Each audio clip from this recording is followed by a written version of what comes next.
యెహెజ్కేలు గ్రంథము 35వ అధ్యాయము. మరియు యెహోవా వాక్కు నాకు ప్రత్యక్షమై ఇలాగు సెలవిచ్చెను. నరపుత్రుడా, సెయ్యూరు పర్వతం వైపు నీ ముఖము త్రిప్పుకొని దానికి మాట ఎత్తి ఇలాగు ప్రవచింపుము. ప్రభువు యెహోవా సెలవిచ్చినదేమనగా, సెయ్యూరు పర్వతమా, నేను నీకు విరోధనైతిని. నా హస్తము నీ మీద చాపి నిన్ను పాడుగాను నిర్జనముగాను చేసెదను. నీవు నిర్జనముగా ఉండునట్లు నీ పట్టణములను ఎడారులుగా చేసెదను. నీవు పాడవుదువు. అప్పుడు నేను యెహోవానై ఉన్నానని నీవు తెలుసుకొందువు. ఇశ్రాయేళ్ల ఎడల ఎడతెగని పగ కలిగి వారి దోష సమాప్తి కాలమున వారికి ఉపద్రవము కలిగిన సమయమున నీవు వారిని ఖడ్గమునకు అప్పగించితివి కనుక నా జీవము తోడు నేను నిన్ను రక్తముగా చేసెదను. రక్తము నిన్ను తరుమును. రక్తము నీకిష్టమాయను గనుక రక్తమే నిన్ను తరుమును. ఇదే ప్రభువు యెహోవా వాక్కు. వచ్చువారును పోవువారును లేకుండా అందరినీ నిర్మూలము చేసి నేను సెయ్యూరు పర్వతమును పాడుగాను నిర్జనముగాను చేయుదును.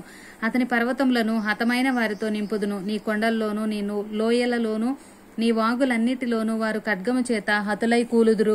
నేను యెహోవానై ఉన్నానని మీరు తెలుసుకొన్నట్లు నీ పట్టణములు మరలా కట్టబడకుండా ఎల్లప్పుడూ పాడుగా ఉండజేసెదను. యెహోవా అక్కడ నుండినను ఆ రెండు జనములను ఆ రెండు దేశములను మనము వాటిని స్వాధీనపరుచుకొందుము రెండని నీవనుకొంటివే.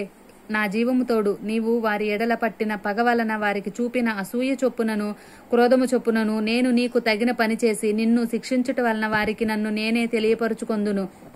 అవి పాడైనవి, మనకు ఆహారముగా అప్పగింపబడినవని నీవు ఇశ్రాయేలు పర్వతములను గురించి పలికిన దూషణ మాటలన్నయు యెహోవా నాకు వినపడినని నీవు తెలుసుకొందువు. పెద్ద నోరు చేసుకుని మీరు నా మీద విస్తారముగా ఆడిన మాటలు నాకు వినబడిను.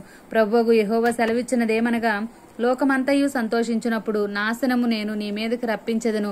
ఇశ్రాయేళ్ల స్వాస్థ్యము పాడైపోవుట చూచి నీవు సంతోషించితివి కనుక నీకును ఆ ప్రకారముగానే చేసెదను. సెయ్యూరు పర్వతమా, నీవు పాడవుదువు. ఏదోము దేశము యావత్తును పాడైపోవును. అప్పుడు నేను యెహోవానై ఉన్నానని వారు తెలుసుకొందురు.